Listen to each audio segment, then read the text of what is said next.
Hey guys, it's Melanie. Welcome back to the second candle review of the day. Hope you are having a fantastic afternoon. In my first video that went live on my channel earlier today, I mentioned that today I would be making a concerted effort to finish up the remainder of the in-depth candle reviews for the Kringle artist collection, which was a new concept for them for Halloween 2024. I really wanted to get all of my Halloween candle reviews done before the end of September. And I was just looking at my calendar and realized that, holy cow, we're already through like half of September at this point. So today I'm going to be, like I said, uploading the remainder of the reviews for the artist collection specifically. And then on Sunday, I will be sharing all of the remainder of the in-depth reviews from the Spellbound collection.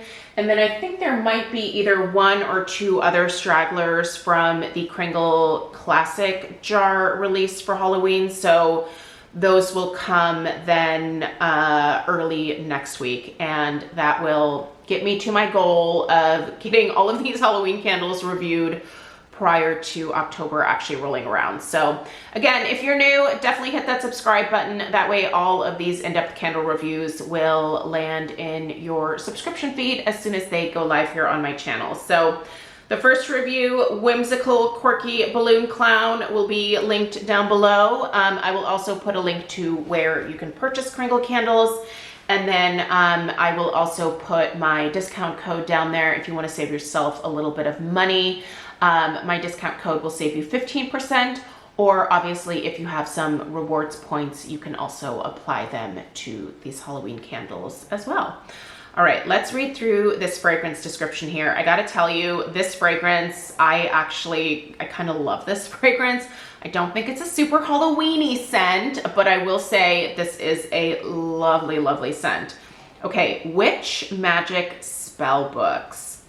Hidden spells abound. A magical veil of velvety black rose and sheer misty aldehydes, lifted with balancing cedarwood aspects and richly inked parchment.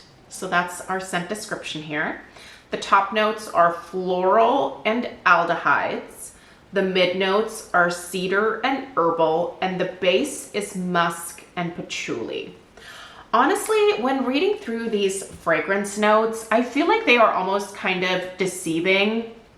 I feel like they make it sound like this is going to be a much heavier, maybe much more aggressive type of fragrance. And it's really not. This is actually a very soft, beautiful floral. And while I don't think it's really a Halloween fragrance in most people's eyes, this is just a great fragrance, period. And whatever Kringle does, I hope that they keep this particular blend in the lineup for next spring. I would love to see this with a different label. I mean, definitely keep the ombre jar. I mean, I would even keep like the black ombre, although for spring, I guess you could do maybe like a really pretty white ombre, or I don't know, pastel colors, whatever floats your boat. But change the label on this, and this would be the most beautiful, soft floral. I adore this. I also think this smells a little bit perfumey to my nose. It's just, what's interesting about it is that, so they've got the velvety rose listed in the scent description, but rose is not listed in the actual floral notes.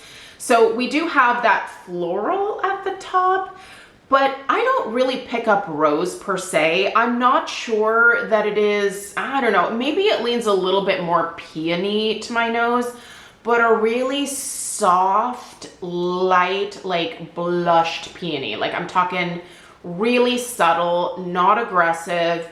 The cedar, I don't know, I don't really get any cedar, and I don't actually get anything herbal from this. I do pick up the lightest touch of patchouli here.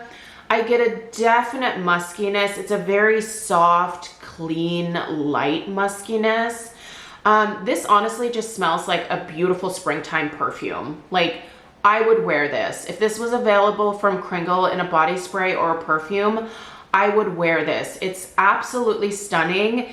And like I said, these fragrance notes don't really, I feel like they almost don't coincide with what I'm smelling. I'm just getting this really soft, light, maybe peony, like floral, a soft muskiness, a little bit of a powderiness within the scent as well, but not like, you know, baby powder per se.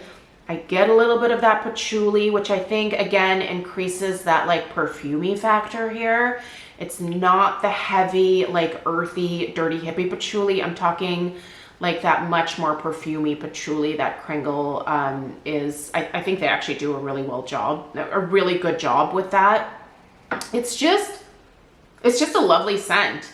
Listen, I like this. I really like it a lot, and I've burned it quite a bit.